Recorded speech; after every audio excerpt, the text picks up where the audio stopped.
Okay, this is my pumpkin plant. It's a Japanese pumpkin, Kurinishiki.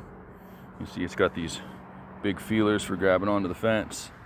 The soil, you kind of see the side of it. It's about, the section down here is 14 inches tall. That's all hugel culture. It's cottonwood, alder, and a little bit of maple in there, like 4 to 6 inch logs in diameter, going all the way close to the top, about 2 to 3 inches from the top. That's 5 years ago.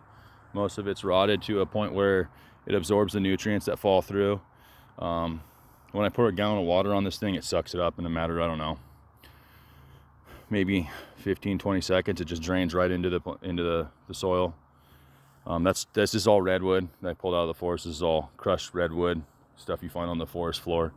This is also off the forest floor. This is your annual forest floor droppings. This is cedar. You can see the little cedar leaves in there, and also guess it would be Douglas fir. These are the pine needles, and then that's half and half with topsoil out of the forest.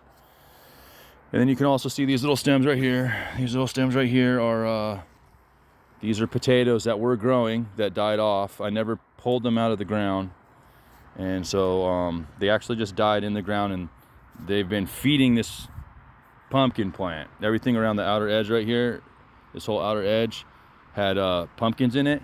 And so I went to go pull a couple out today, and I found out that there's holes in there. So there's mice crawling around in the bottom, mice or moles or gophers or something. They're crawling around in here, eating all the potatoes, because I couldn't find one potato when I dug through.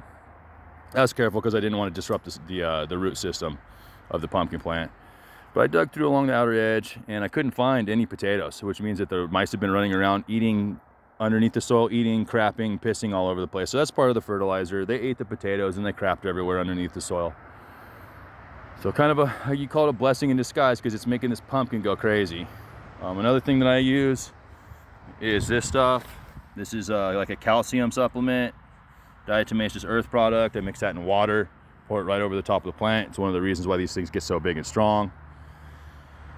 Then I'll use your standard Miracle Grow, your standard pellets.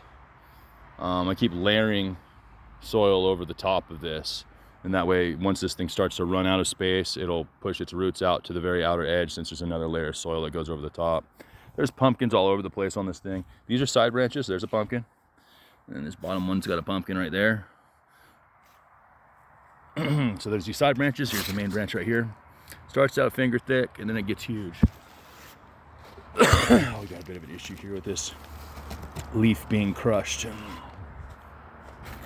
This pumpkin turned yellow. It didn't get pollinated, so that's gonna fall off. But I got two right here. This one's gonna grow. It's a little guy right now, and there's another little guy. Those both look great. Those are both pollinated. So I broke the stem. I broke the stem right there. But yeah, keep looking out. Look at how thick this is. This stem went from 1 finger to about 3 fingers thick, almost 3 fingers thick. That's a crazy, crazy monster. It's flat though. It's only about a finger thick, but it's 3 fingers wide, so I can't complain. If you look at the end, it kind of looks like a sunflower. So I hope you enjoy.